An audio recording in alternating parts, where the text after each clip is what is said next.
Hello everyone, welcome to Darpan education hub. तो आज का हमारा वीडियो होगा वो है how to use paragraph group option in home tab of MS word.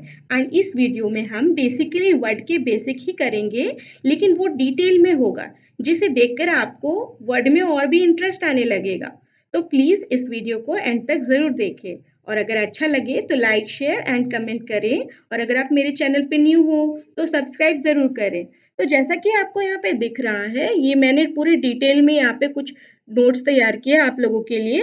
तो एक्चुअली हम लोगों का बुलेट्स, नंबरिंग और मल्टी लेवल लिस्ट ये पिछले वीडियो में हो चुका है। तो आज हम स्टार्ट करने वाले हैं वो है डिक्रीज इंडेंट से। तो ये ऑप्शंस है कहाँ पे? तो आप जैसे कि देख सकते हो कि होम टैब में यहाँ पे पैराग्राफ का एक टैब होता है। तो ये जो टैब है ये बहुत ही यूजफुल टैब है जिसकी मदद से हम फॉर्मेटिंग कर सकते हैं। मतलब फॉन्ट के साथ तो हमने फॉर्मेटिंग किया लास्ट वीडियो में, बट ये जो टैब है ये भी इम्पोर्टेंट टैब है क्योंकि वर्ड पे तो बेसिकली हम लोग फॉर्मेट्स ही बनाते हैं। किसी भी चीज का, एप्लीकेशन का, नोटिस का, मेमो का, टेबल बनाना, ये सारे डॉक्यूमेंटेशन को मेंटेन करना, तो उसके लिए ये सारे फीचर्स को अच्छे से जानना बहुत ही जरूरी होता है। तो जैसा कि आपने देखा यहाँ पे मैंने कुछ नोट्स आपके लिए तैयार किया है। तो यहाँ पे आप लोग देख लीजिए, ये थ्योरी है लेकिन इसका प्रैक्टिकल हम नीचे करने वाले हैं। तो पहले कि मैं समझा दूं आपको ये होता क्या है। तो डिक्रीज इंडेंट क्या है?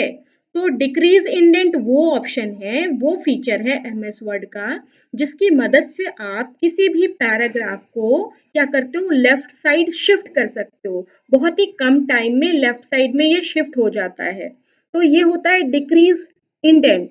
इसके लिए शॉर्टकट की भी होता है, कंट्रोल प्लस क्यू। एक और शॉर्टकट की है वो है शिफ्ट के साथ टैब प्रेस करना। तो जब आप शिफ्ट टैब प्रेस करेंगे ऑटोमेटिकली आपका पैराग्राफ लेफ्ट साइड क्या होता है, शिफ्ट होने लगता है। कुछ यहाँ पे स्टेप्स दिए हुए हैं कि how to decrease the paragraph indent, कैसे आप इंडेंट को डिक्रीज करते हो। तो ये हम लोग नीचे प्रैक्टिकली करके देखने वाले हैं। तो ये क्या है, इंक्रीज इंडेंट। सिमिलरली जिस तरह से डिक्रीज इंडेंट क्या करता है, लेफ्ट साइड शिफ्ट करता है, उसी तरह से increase indent right side shift करता है। तो राइट साइड साइड किसको शिफ्ट करता है? तो जो भी पैराग्राफ आपने सेलेक्ट किया है उस पैराग्राफ को वो राइट साइड शिफ्ट करने लगता है, इंडेंट्स को शिफ्ट करने लगता है। और इसके लिए शॉर्टकट की होता है वो है कंट्रोल एम। तो चलिए let's start our practical section. तो यहाँ पे आप लोग देख सकते होंगे कुछ कुछ पैराग्राफ्स हैं मेरे यहाँ पे। तो इंक्रीज इंडेंट में पहले होता क्या है मैं वो दिखा दूं आपको। तो सबसे पहले आपको क्या करना होता है, अपने पैरा को सिलेक्ट करना होता है। जब आप सिलेक्ट कर लेते हो तो होम टैब में आपको पैराग्राफ वाले ग्रुप में इंक्रीज इंडेंट मिलता है। तो इंक्रीज इंडेंट पे जैसे ही आप क्लिक करोगे ये क्या करेगा, वो आपका राइट साइड शिफ्ट करेगा पैराग्राफ को। पूरे पैराग्राफ को जितना आपने सेलेक्ट किया है ये क्या करेगा, शिफ्ट कर देगा। तो ये शिफ्ट कर दिया तो मतलब आपको यहाँ पे किसी टैब को सेट करने की जरूरत नहीं है, एक ही बार में पूरे पैराग्राफ से शिफ्ट हो गए हैं। अब आप इसके नीचे कुछ कुछ राइट भी करोगे ना, तो वो क्या होगा, वो जितना आपने सेट किया ना इंक्रीज इंडेंट, उसी में वो क्या करेगा, आगे कंटिन्यू करेगा। और मान लीजिए आपको फिर से इसको नॉर्मल करना है, तो नॉर्मल करने के लिए आपको कुछ टेंशन नहीं लेना। इधर जाना है, यहाँ पे डिक्रीज इंडेंट है, बस आप डिक्रीज इंडेंट पे इस तरह से क्लिक करो। ये अपने नॉर्मल जहाँ पे आपको लेकर जाना है अपने कर्सर को, अपने पैरा को या लाइन को, वो ऑटोमेटिकली वो वहां जाके फिट हो जाएगा। तो अब आप जब टाइप करोगे या एंटर की प्रेस करोगे ये इसके नीचे आएगा, ये इधर नहीं आएगा क्योंकि आपने अभी इसका इंडेंट चेंज कर दिया, आपने डिक्रीज इंडेंट कर दिया है। लेकिन अगर आप इसको फिर से सेलेक्ट कर लो और इसके बाद इंक्रीज इंडेंट पे क्लिक करो तो ये आप जैसे सेट करोगे वो वैसे ही काम करेगा। तो ये हो गया आपका इंक्रीज इंडेंट। तो उसी तरह से मान लीजिए कि आपको डिक्रीज इंडेंट करना है, आपको ना आपका जो पैरा है जो कि आपने इधर शिफ्ट किया था, सपोज आपने इस पैरा को इधर राइट साइड में शिफ्ट किया था कुछ इस तरह से। अब आपको चाहिए क्या कि ये back side left side shift हो, तब इसके लिए आप क्या करते हो, डिक्रीज इंडेंट करते हो। तो ये हो गया आपका डिक्रीज इंडेंट जो कि यहाँ पे आपको यूज करना है। इसी तरह से शॉर्ट नाम का एक फीचर होता है एमएस वर्ड में, शॉर्ट नाम का एक फीचर होता है जो मैंने ऊपर डिटेल में बनाया है। शॉर्ट के बारे में मैं भी आपको बता दूं पहले शॉर्ट क्या है। तो एमएस वर्ड में शॉर्टिंग शॉर्ट एक ऐसा फीचर है जिससे आप अपने पैराग्राफ्स को, डेट्स को, न्यूमेरिक फॉर्मेट्स को, टेबल्स में जो डेटा है उसको आप अरेंज कर सकते हो। अरेंज कैसे? तो असेंडिंग ऑर्डर में या डिसेंडिंग ऑर्डर में, अल्फाबेटिकली या न्यूमेरिकली, जैसा आपका डेटा है आप उसको अरेंज कर सकते हो, जिससे आपका जो डॉक्यूमेंट है वो भी अट्रैक्टिव दिखने लगे। तो शॉर्टिंग का मतलब ही होता है अरेंज करना। तो शॉर्टिंग में आ जाते हैं, शॉर्टिंग कैसे करते हैं। तो आप लोग यहाँ पे देख रहे होंगे कि यहाँ पे कुछ डेटा है, तो कुछ फ्रूट्स के नेम लिखे हुए हैं और ये आपका जो है अल्फाबेटिक फॉर्म में है। और ये देखिए कि ए है, जी है, ओ है, पी है। तो ये क्या करता है ना, लाइन का जो फर्स्ट वर्ड होता है उसके फर्स्ट वाले कैरेक्टर को रिकॉग्नाइज करता है शॉर्टिंग में। तो जब आप इसको ऐसे सेलेक्ट कर लेते हो और सेलेक्ट करने के बाद शॉर्ट के ऊपर जाते हो, जो कि आपको होम टैब में पैराग्राफ ग्रुप में मिलता है, तो शॉर्टिंग पे जैसे क्लिक करोगे डायलॉग बॉक्स आ जाएगा शॉर्ट के लिए। तो ये शॉर्ट का जो आपका शॉर्ट टेक्स्ट आया है, ये ऑटोमेटिकली इसको रिकॉग्नाइज कर लेता है, ये समझ जाता है ये क्या है, पैराग्राफ है।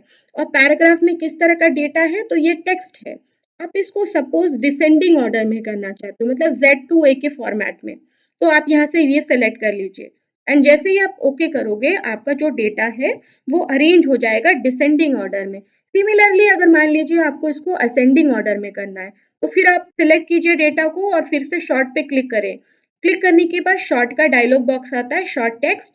यहाँ पे ये ऑटोमेटिकली रिकॉग्नाइज कर लेता है कि ये पैराग्राफ है और उसका टाइप क्या है, टेक्स्ट है। आप इस पे असेंडिंग पे क्लिक करो एंड शॉर्ट पे ओके पे क्लिक कर दो।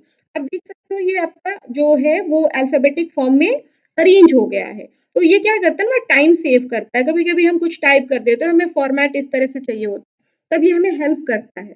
इसी तरह से मान लीजिए हमें न्यूमेरिक फॉर्मेट को अरेंज करना है, सपोज इंक्रीजिंग ऑर्डर में करना है, मतलब असेंडिंग ऑर्डर में करना है, तब आप फिर से शॉर्ट पे क्लिक करो और ये देखिए यहाँ पे ये टाइप नंबर हो गया है क्योंकि आपका न्यूमेरिक फॉर्म में है, तो ये नंबर के फॉर्म में दिखाई दे रहा है। अब आप इसके ऊपर क्या करो, डिसेंडिंग पे क्लिक कर दो। जैसे डिसेंडिंग पे क्लिक करोगे, आपका जो डेटा है, जो न्यूमेरिक फॉर्मेट है यहाँ पे, वो क्या हो जाएगा, वो greater than to less than हो जाएगा, मतलब डिक्रीजिंग ऑर्डर में। ओके, अब देखिए सबसे बड़ा नंबर, उससे छोटा number and then so on. इसी तरह से अगर आप इसके ऊपर इंक्रीजिंग पे क्लिक करोगे, मतलब असेंडिंग पे क्लिक करोगे, तो आपका जो न्यूमेरिक फॉर्मेट है वो छोटे से बड़े के फॉर्म में आ जाएगा। ये देखिए, ये सबसे छोटा, उसके बाद का बड़ा। इस तरह से आप क्या कर सकते हो, अपने डेटा को अरेंज कर सकते हो। तो शॉर्टिंग एमएस वर्ड का बहुत ही अच्छा फीचर है जिससे आप अपने डेटा को अरेंज कर सकते हो, अल्फाबेटिकली या न्यूमेरिकली, असेंडिंग ऑर्डर में या डिसेंडिंग ऑर्डर में। इसी तरह से आपका जो नेक्स्ट फीचर है जिसका नाम है हाइड एंड शो ऑप्शन, ज्यादातर लोग इसका ऑप्शंस का ये यूजेस समझते नहीं है। तो ये है क्या चीज, तो हाइड एंड शो वो ऑप्शन है जिसकी मदद से वर्ड में कुछ ऐसी चीजें भी होती है ना, ऐसे कैरेक्टर्स होते हैं जिसको हम देख नहीं सकते, जो कि हिडन होते हैं, हिडन कैरेक्टर्स। तो उन हिडन कैरेक्टर्स को देखने के लिए हमें यूज करना होता है शो एंड हाइड का ऑप्शन। तो शो एंड हाइड से आप क्या देख सकते हो, देखिए स्पेस तो दिखाई नहीं देता, पैराग्राफ मार्कर कहाँ पे आपने इंटर की यूज किया है वो नहीं दिखता, टैब कहाँ यूज किया है वो नहीं दिखता। तो वो क्या होता है, आपको दिखाई नहीं देता, तो उसको ऑन करने के लिए, ऑफ करने के लिए हाइड एंड शो को यूज किया जाता है। हाइड एंड शो यूज करने से क्या होगा, आप देख सकते हो हम कैसे यूज करेंगे। तो मान लीजिए ये मेरा कोई डेटा है और मुझे चाहिए हाइड एंड शो यूज करना है, तो जब मैं इसके ऊपर क्लिक करूंगी तो कुछ अलग अलग से यहाँ पे सिम्बॉल्स दिखने लगेंगे इस तरह से। तो आप सोचते हो ये है क्या चीज, एक्चुअली ये इंडिकेट कर रहा है कि आपने यहाँ पे इंटर की यूज किया है। ये देखिए अभी मैं अपने कीबोर्ड से इंटर की यूज कर रही हूँ, तो ये क्या कर रहा है, ये सिंबल बना दे रहा है। तो ये है क्या चीज, तो ये है आपका, जिसको कहा जाता है पैराग्राफ के लिए इंटर करने के लिए आप जो यूज करते हो। तो जब आप हाइड एंड शो यूज करते हो ना, तो आपका जो इंटर किया हुआ जो जगह है वहां पे ये वाला ऑप्शन दिखता है, ये वाला सिंबल दिखता है। तो इसकी मदद से आपको अगर हटाना है, इसको रिमूव करना है, तो आप इसको डिलीट कर दीजिए।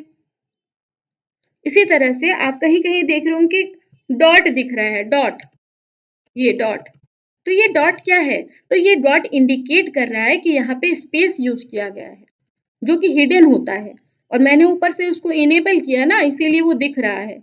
अगर मैं इसको डिसेबल कर दूं, इसको ऊपर से जाके डिसेबल कर दूं, तो वो नहीं शो करेगा। ये देखिए, तो ये आपके रिक्वायरमेंट के हिसाब से कि आपको मान लीजिए स्पेसेस हटाने हैं, रिमूव करने हैं, या पैराग्राफ कहाँ इंटर की यूज़ किया वो रिमूव करना है, या कहीं ऐड करना है, तब आप इसको हाइड एंड शो करके देख सकते हो, एडजस्ट कर सकते हो। इसी तरह से एक और ऑप्शन है जिसमें आप यूज़ करते हो टैब।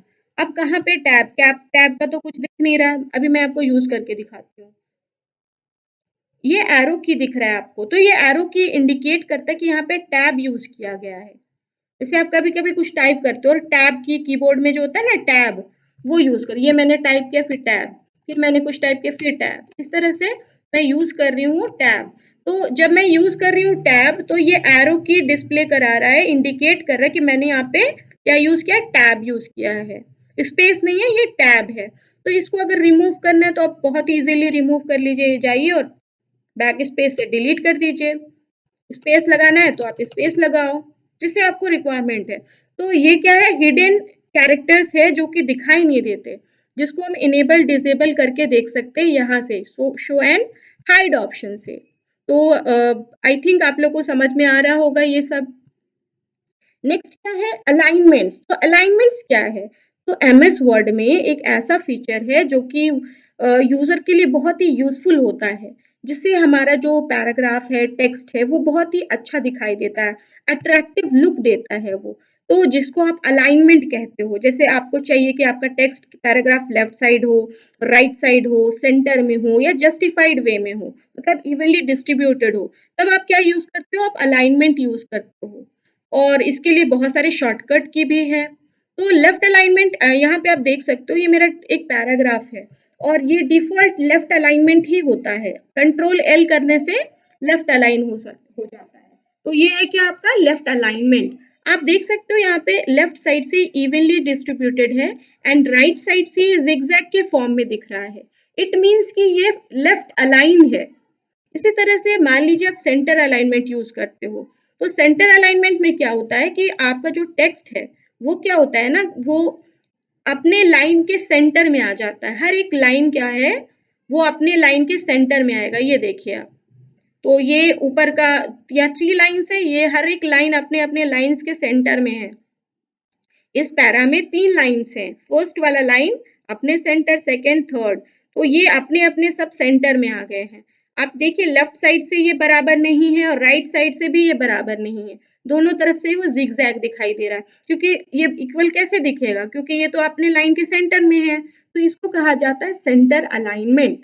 इसी तरह से अगर आप इस पैरा को सेलेक्ट करो और आप इसको लेफ्ट अलाइन के जगह पे राइट अलाइन कर दो, तो आप देख सकते हो ये राइट साइड से इवनली डिस्ट्रीब्यूटेड दिखेगा और लेफ्ट साइड से ये जिगजैग के फॉर्म में दिखेगा।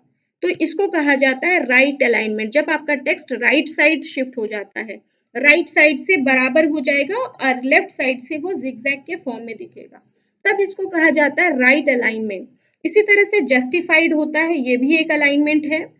तो वर्ड में क्या है, 4 टाइप्स ऑफ अलाइनमेंट है, left, right, centre and justified. Justified में क्या होता है कि वो दोनों तरफ से इवनली डिस्ट्रीब्यूटेड हो जाता है, लेफ्ट साइड से भी और राइट साइड से भी। आप देख सकते हो मेरा ये क्या है, पैरा है। जब मैं इसमें से जस्टिफाइड लेती हूँ तो ये क्या होता है, इवनली जितना हो सके ये क्या करता है, उसको एडजस्ट कर देता है लेफ्ट साइड से और राइट साइड से भी, जिससे दोनों तरफ से वो बराबर दिखाई दे और हमारा डॉक्यूमेंट बहुत ही अच्छा दिखाई दे, सिस्टमैटिक दिखाई दे।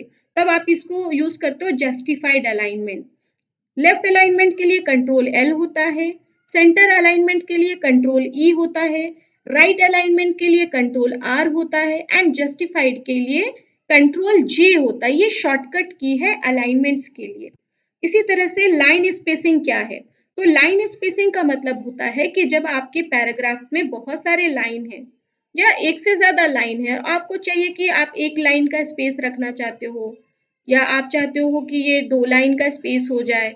इसी तरह से आप चाहते हो मोर देन ये, जितना आपको चाहिए उतना चाहिए। तो यहाँ से आप क्या करते हो, पैराग्राफ के टैब में से ये आपका क्या है, डायलॉग बॉक्स है। जब आप यहाँ पे क्लिक करते हो ना, मोर लाइन स्पेसिंग ऑप्शन, तो ये इस तरह से ओपन हो जाता है। आप यहाँ से अपने लाइन, जितने लाइन्स आपको चाहिए वो आप इतना स्पेसिंग कर सकते हो। तो इसको कहा जाता है लाइन स्पेसिंग। ये देखिए ये 5 लाइन का स्पेस बन गया है, तो इसको कहा जाता है स्पेसिंग। तो जितने लाइन की स्पेसिंग चाहिए आप यहाँ से वो अप्लाई कर सकते हो। इसी तरह से नेक्स्ट हमारा क्या है, शेडिंग ऑप्शन। शेडिंग में क्या होता है, शेडिंग का मतलब होता है कि जब अपने पैरा को, अपने लाइन को आप क्या करते हो, बैकग्राउंड में कोई कलर डालते हो। जैसे मैं इसको सेलेक्ट करूंगी एंड यहाँ पे शेडिंग का ऑप्शन है, तो शेडिंग में बैकग्राउंड में कोई कलर डालना है आपको, अप्लाई करना है, तो आप यहाँ से शेडिंग्स पे वो ले सकते हो। तो ये हो गया क्या आपका शेडिंग्स। आप चाहे तो इसको डिसेबल कर सकते हो, कैसे, तो फिर से सेलेक्ट कर लो एंड यहाँ पे होता है नो शेड, नो कलर। तो नो कलर से क्या होगा, नो कलर, वो रिमूव हो जाएगा।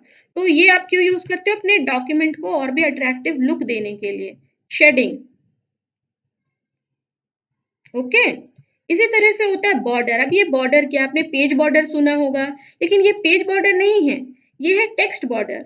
जब आपको मान लीजिए कि आपका पैरा है, आप चाहते हो कि इसमें बॉर्डर आ जाए, टेक्स्ट के पैरा के चारों तरफ बॉर्डर आ जाए, तो यहाँ पे ऊपर में देखिए, आपको दिखेगा पैराग्राफ ग्रुप में यहाँ पे एक ऑप्शन है, इसमें है कि आपको कैसे बॉर्डर चाहिए। आप चाहते हो कि ये टॉप से इस तरह से बॉर्डर आ जाए, कभी कभी आपको चाहिए होता है कि आपको क्या है, टॉप से भी बॉर्डर हो और बॉटम से भी बॉर्डर हो।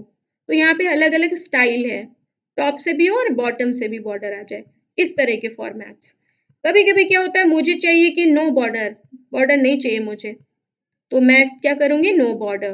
तो जैसा आपका रिक्वायरमेंट है, आप यहाँ से बॉर्डर ले सकते हो, जिससे आपका जो डेटा है ना, जो आपका टेक्स्ट है, पैराग्राफ है, और भी अट्रैक्टिव लुक दिखे आपके डॉक्यूमेंट में, ये अट्रैक्टिव लुक दे। तो ये हम लोग कर क्या रहे हैं, तो ये फॉर्मेटिंग करने के लिए कुछ कमांड्स, ऑप्शंस अवेलेबल है वर्ड में, जो कि हमारे डॉक्यूमेंट को और भी अट्रैक्टिव लुक दे देता है, और इससे हमारा टाइम भी सेव होता है। तो आज का हमारा वीडियो इतना ही रहेगा। अगर आपको अच्छा लगा हो तो आप ज़रूर से